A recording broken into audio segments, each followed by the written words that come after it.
خۆشەویستان دووبارە سڵاتان لێبێت ئەچینە کۆتاتەوەری پرۆگرامی ئەمڕۆی ڕۆژێکی نوێ لە کۆتاتەوەرماندا 20 شوباتی هەموو ساڵێک با ڕۆژی جیهانی زمانی دایک دادەنرێت. وەکە زانین زمانی دایک زمانی شیرین و زمان و مۆرگ و پێناسە و هەموو نەتەوەیەکە، بۆیە گرنگە و ئەرکی سەرشانی هەمومانەوەی کە بتوانین پارێزکاری لە زمانی دایک بکەین. لەبەر هەمیشە وتومانە باششوناسی ئەو نەتەوەی ئەو وڵاتە دادەنرێت و دەمێنێتەوە. ئەمڕۆ لە سلێمانی دیدارێکی تایبەت با ڕۆژی جیهانی زمانی دایک بەڕێوە ئەچێت. هاوکارمان تەرزا بە شێوەیەکی ڕاستەوخۆ لەگەڵمانە ئەبێت بۆ ئەوەی زانیاریەکانمان بۆ بگوازێتەوە سەبارەت بە ڕۆژی جیهانی زمانی دایک. تەرزە سڵاو لێبێ ئەم کاتەوە باش. بەیانی باش تەرزە.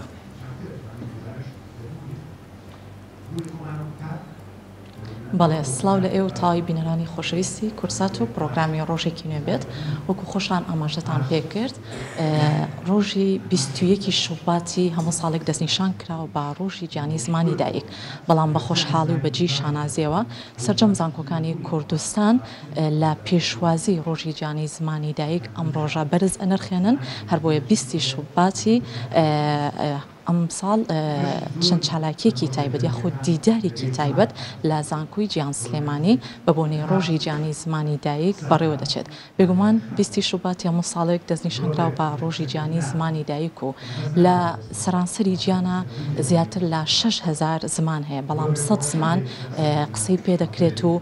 خەڵکی بە بەردەوامی قسەی پێەکەن، بە تایبەتیش زمانی پاراوی ڕەسەنی کوردی. هەر بۆی ئێمە تەوەرەکەمان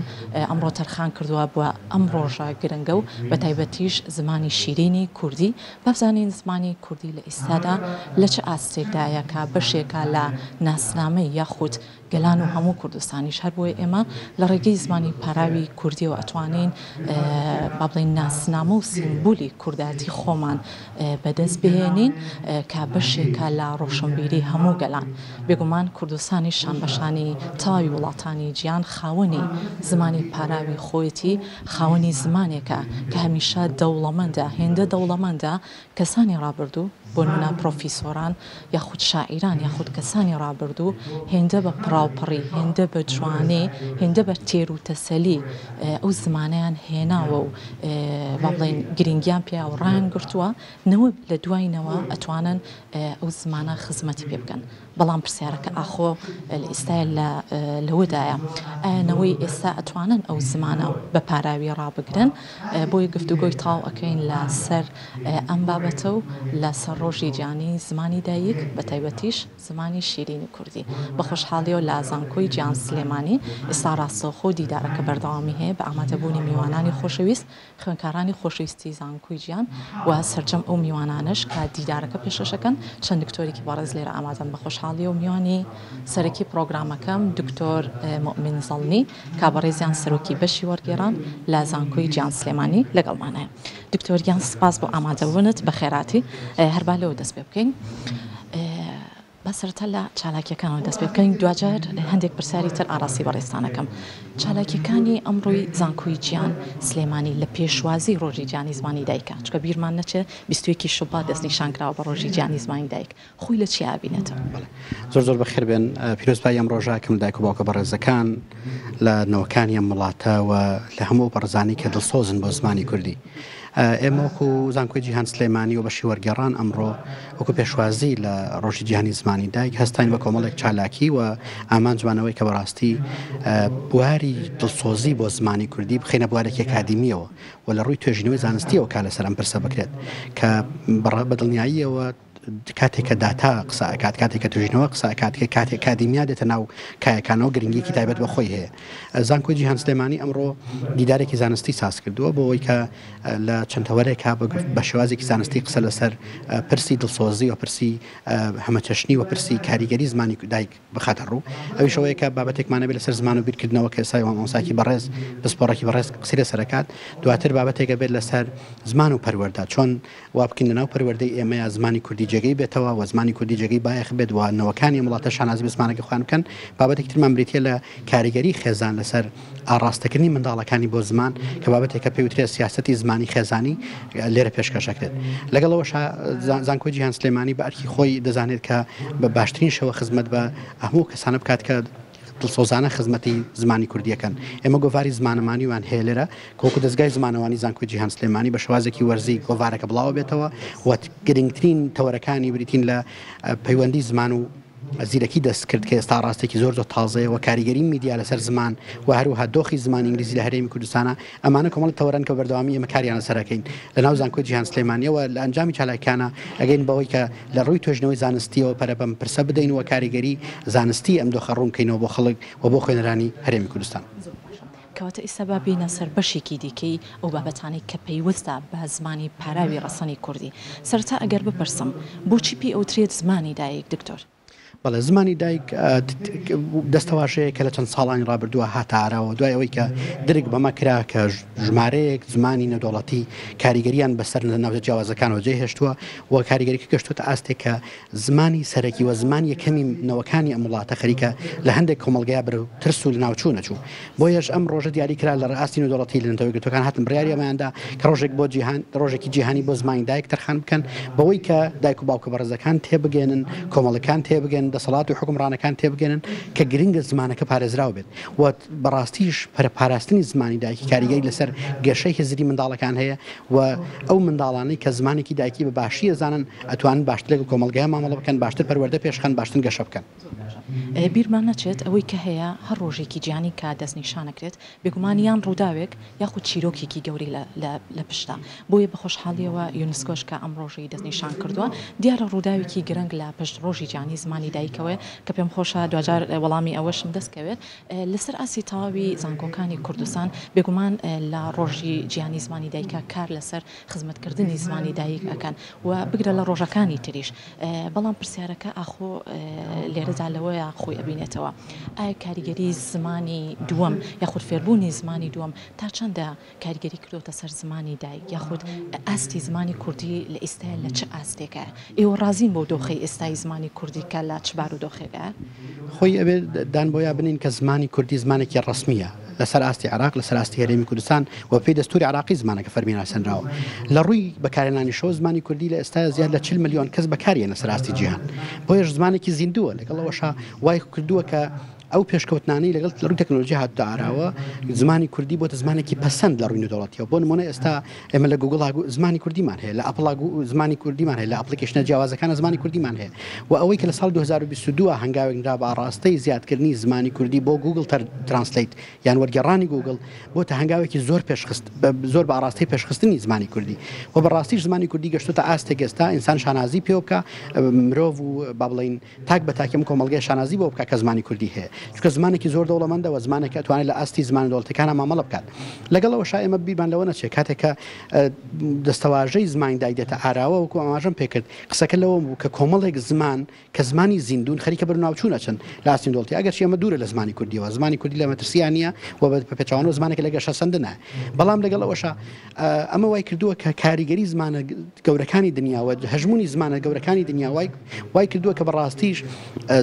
توێژەرانی زمانەوانی و لایەنە پەیوەنددارەکانی زمانەوانی هاتن بیریان لەمە کردەوە کە ئەم ڕۆژە بە گرنگی بزانن و ئەم ڕۆژە کاریگەری دروست بێت لە هەرێمی کوردستانە بە خۆشحاڵیەوە لە 3-4 ساڵی ڕابردووە تا ڕادێکی زۆر باشە هەنگاوەندراوە یعنی حکوومەتی هەرێمی کوردستان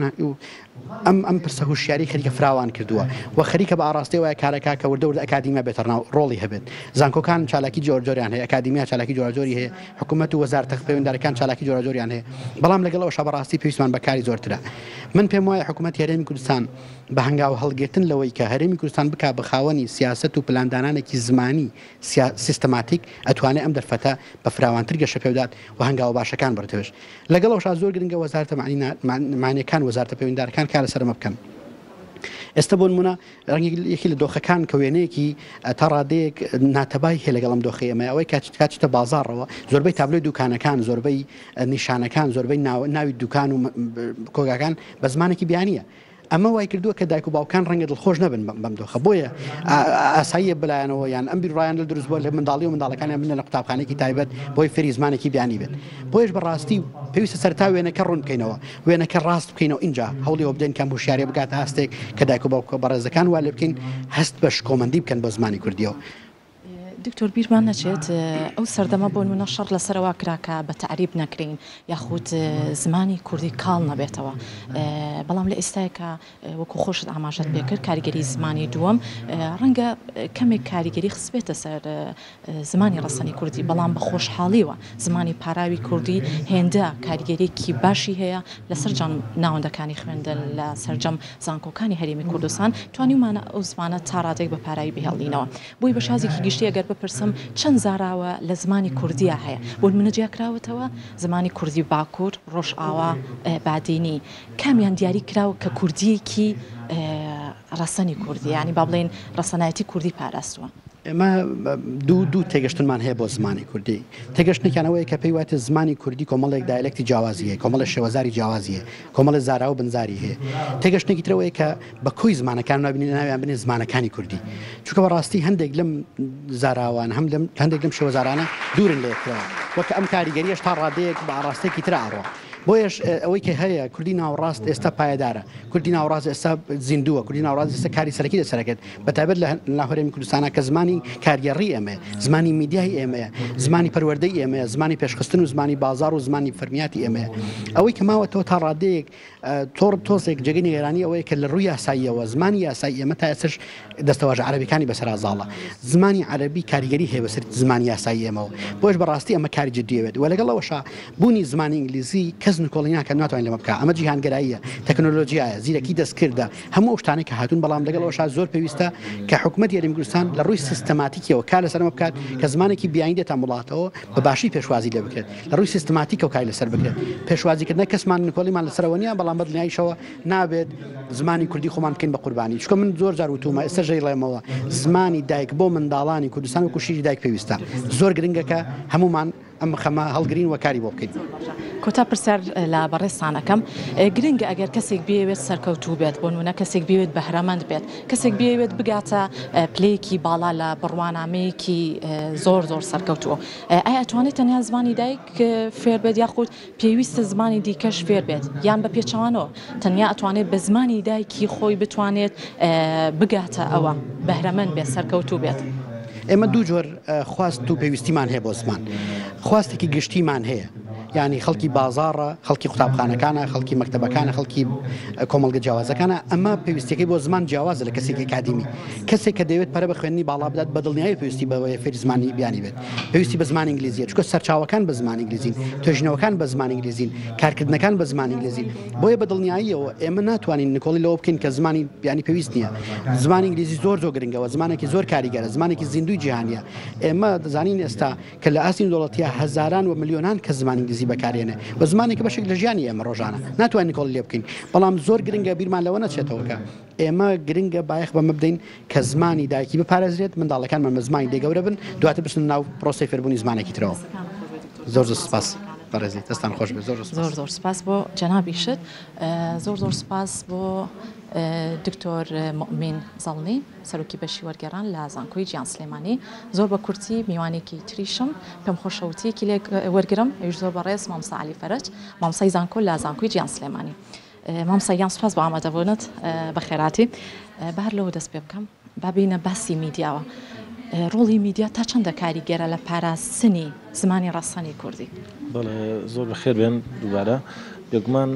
ناکرێت ڕۆڵی میدیا و کاریگەری میدیا لەسەر هەموو بارەکانی ژیانمان کە هەیە لەسەر کولتور هەیە لەسەر زمان هەیە لەسەر شێوازی ژیانمان هەیە ڕەچاوی نەکەین و باسی لێ نەکەین کە ئەو کاریگەری ڕۆژ بە ڕۆژ بەرەو فراوان بوونەچێ وەکو ئەوماناگەدەر ئێستا لە میدیای جیهانی میدیای وای کردووە کە کاریگەری زمانی ئینگلیزی زۆر بەسەر زمانەکانی ترەوە هەبێت لە جیهاندا ئێمە چەند نمونەیەک بینینەوە لە زمانی کوردیە ئێستا لەم ساڵانەی دوایە چەندین چەمک و چەندین وشەی ئینگلیزی داخڵی زمانی کوردی بوون ئەمە لە ڕێگەی میدیاوە بووە